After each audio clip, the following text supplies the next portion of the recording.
ഇഷ്ടങ്ങൾ എന്റെ ഫാമിലിക്ക് അറിയാം. Family wedding centre. Valavannur Thuvakkad കൊടവട്ടത്ത് കായൽ മണ്ണിട്ട് നികത്തുന്നതായി പരാതി. കായൽ തൂർക്കാനുള്ള ശ്രമത്തെ എതിർത്തവരെ ഭൂവുടമകൾ കള്ളക്കേസിൽപ്പെടുത്തുന്നതായി നാട്ടുകാരുടെ പരാതി. വളവന്നൂർ പഞ്ചായത്തിലെ 6-ാം വാർഡ് നെല്ലാംപറമ്പ് കൊടവട്ടത്ത് കായൽ ഭൂവുടമകളുടെ നേതൃത്വത്തിൽ മണ്ണിട്ട് നികത്താൻ ശ്രമിച്ചത് എതിർത്ത 7ഓളം പ്രദേശവാസികളെ കള്ളക്കേസിൽപ്പെടുത്തുന്നതായാണ് പരാതിയുള്ളത്. 30 വർഷക്കാലമായി പ്രദേശത്തും പരിസരത്തുമായി നിരവധി കുടുംബങ്ങൾ വെള്ളത്തിനായി കൊടവട്ടത്ത് കായലിനെയാണ് ആശ്രയിക്കുന്നത്. ഇത് ഒരു 85-86 ഈ സ്ഥലം കംപ്ലീറ്റ് ഞങ്ങൾക്ക് കുടിവെള്ള സ്രോതസ് എല്ലാവർക്കും വേണ്ട ഒരു സ്ഥലമായിരുന്നത്. ഇത്രയും വെള്ളം അവിടുന്ന് വന്ന് സ്റ്റോർ ചെയ്ത് നിൽക്കുന്ന സ്ഥലമാണ്. അതൊരു കായലിന് കൊടവട്ടത്ത് കായലെന്ന് പറയാം. അത്രയും വെള്ളം ശേഖരിച്ച് നിൽക്കുന്ന സ്ഥലമാണിത്. ഈ വെള്ളം ശേഖരിച്ച് നിൽക്കുന്ന സ്ഥലത്ത് ഇങ്ങനത്തെ മണ്ണ് നീക്കിയിട്ട് ഇതാക്കിയിട്ട് അവിടുന്ന് ഇങ്ങോട്ട് വരുന്ന വെള്ളം അവിടെ സ്റ്റോർ ചെയ്യാൻ പറ്റാത്ത കോലവും അവിടുന്ന് അപ്പുറത്ത് ഇങ്ങോട്ട് വരുന്ന വെള്ളം ഇവിടെ സ്റ്റോർ ചെയ്യാൻ പറ്റാതെ ഇവിടുന്ന് ഓവറായി പോണ വെള്ളം പോകാനുള്ള 2 ചെറിയ തോടുണ്ടായിരുന്നു ഇവിടെ. അപ്പുറം നടുവിലൊന്നുണ്ടായിരുന്നു, ഇതിലൊന്നുണ്ടായിരുന്നു. ആ 2 തോടും നഷ്ടപ്പെട്ടിട്ടുണ്ട് ഇപ്പോൾ. അതുകൊണ്ട് ഇവിടെ ഇപ്പോൾ ഒരു നെൽകൃഷി ഉണ്ടാക്കിയിട്ടുണ്ട്. നെൽകൃഷി എന്ന് പറഞ്ഞാൽ ഇതിൽ നിന്ന് ഇത്രയ്ക്കും വെള്ളം ഇവിടെ ഉണ്ടാവും. പിന്നെ ഇവിടെ നെൽകൃഷി ഉണ്ടാക്കിയാൽ ഇവിടെ നെല്ലുണ്ടാവാനാ. അതുപോലെ ഇവിടെ മീൻ പിടിക്കാനും മറ്റുള്ള കാര്യങ്ങൾ കുട്ടികൾക്ക് കളിക്കാനും എല്ലാ സൗകര്യങ്ങളും ഉണ്ടായിരുന്നു. ഇതിപ്പോൾ ഇങ്ങനെ ഈ മാഫിയകൾ വന്നിട്ട് ഈ പോലത്തെ ചെയ്തിട്ടുണ്ടെങ്കിൽ നിങ്ങൾ കണ്ടിട്ടുണ്ടോ, വീഡിയോ കണ്ടിട്ടുണ്ടോ, മൊത്തത്തിൽ ഇത് എടുത്തു കഴിഞ്ഞാൽ അത് കാണാം അതിൻ്റെ അവസ്ഥ. മീൻ വളത്തിന് തന്നെ ഒരു മാഫിയ. പിന്നെ കോഴിപ്പാട്സ് ഇവിടെയുള്ള ഈ പരിസര പ്രദേശത്തുള്ള കോഴിപ്പാട്സ് കംപ്ലീറ്റ് ഇവിടെ കുറഞ്ഞ തള്ളുന്നുണ്ട്. കായൽ മണ്ണിട്ട് നികത്താൻ തുടങ്ങിയിട്ട് വർഷങ്ങളായെന്നും അന്ന് തൊട്ടേ പ്രദേശവാസികൾ പ്രതിഷേധമായി രംഗത്തെത്തിയിരുന്നു. പരിസരത്തുള്ള പ്രദേശത്തുള്ള ആളുകൾക്ക് വെള്ളത്തിന് ആവശ്യത്തിന് ഉപയോഗപ്പെടുത്താനൊക്കെ പറഞ്ഞ് തുടങ്ങിയത്.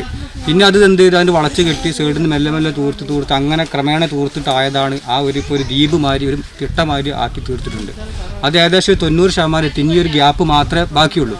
ഈ ഗ്യാപ്പും തൂർക്കാനുള്ള ശ്രമം നടന്നപ്പോഴാണ് ഇവിടുത്തെ ആളുകൾ നാട്ടുകാർക്ക് അത് ഭാവിയിൽ ഇപ്പോൾ പ്രത്യേകിച്ച് ഇപ്പോൾ ഈ പ്രളയം 2 പ്രളയം കൊണ്ടുണ്ടായ ബുദ്ധിമുട്ടൊക്കെ അറിയുന്നതല്ലോ. അപ്പോൾ അങ്ങനെ തന്നെ ഒരു പ്രളയത്തെ കൂടി അതിജീവിക്കാൻ പറ്റുമെന്ന് തോന്നുന്നില്ല. അത്തരത്തിലാണ് ഇപ്പോൾ ഇവർ ഈ ഭാഗം മൊത്തം തൂർക്കാനുള്ള ശ്രമം നടത്തുന്നത്. അപ്പോൾ അതിനെതിരെ രംഗത്ത് വന്നപ്പോൾ ഈ സ്ഥലം ഇവിടെ അദ്ദേഹത്തിൻ്റെ പണത്തിൻ്റെ ആധിപത്യം കൊണ്ട് ഇതിന് മുന്നിൽ നിന്ന് നാട്ടിലെ ചെറുപ്പക്കാർക്കെതിരെ ഇപ്പോൾ വക്കീൽ നോട്ടീസ് അയച്ചിട്ടുണ്ട്.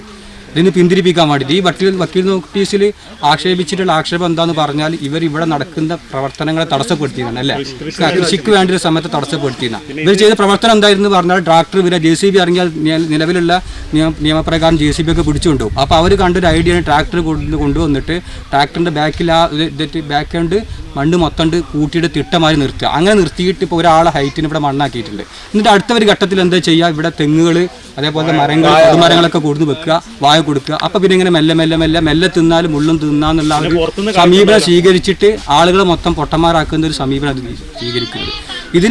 ഇതിന് ബന്ധപ്പെട്ട അധികാരികൾ വില്ലേജിൽ നിന്നായാലും പഞ്ചായത്തിൽ നിന്നായാലും ഹെൽത്തിൽ നിന്നായാലും ബന്ധപ്പെട്ട അധികാരികളുടെ ഒത്താശയോട് കൂടിയാണ് ഇത് ചെയ്യുന്നത് എന്നുള്ളതിൻ്റെ യാഥാർത്ഥ്യം. കായലിൽ കോഴി അവശിഷ്ടങ്ങൾ ഉൾപ്പെടെയുള്ള മാലിന്യങ്ങൾ തള്ളുന്നതിനെതിരെയും പ്രതിഷേധം ഉയർന്നിരുന്നു.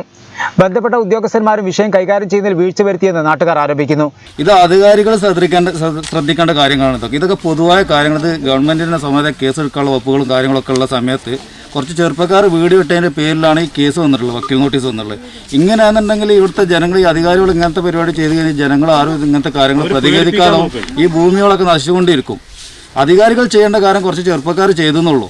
അതിൻ്റെ പേരിലാണ് ഇപ്പോൾ ഈ വക്കീൽ നോട്ടീസ് വന്നിട്ടുള്ളത്. ഞങ്ങൾ കളിക്കുന്ന ഗ്രൗണ്ടാണിത്. ഞങ്ങൾ കളിക്കുന്നത് ബാറ് കുത്തിയതൊക്കെ ട്രാക്ടർ കൊണ്ട് പൂട്ടിയിട്ട് ഒരു പൊട്ടിച്ചിട്ട് ഞങ്ങളിവിടെ ഈ സ്ഥലത്ത് ഇരിപ്പിടം ഉണ്ടാക്കി ചെറുതായിട്ട് തണലത്തിരിക്കാൻ ഏർമാടം ഞങ്ങൾ പിറ്റേ ദിവസം വന്നപ്പോൾ അത് മൊത്തം പൊളിച്ചിട്ട് കായൽ നിലനിർത്തി സംരക്ഷിക്കണമെന്നാണ് പ്രദേശവാസികളുടെ ആവശ്യം.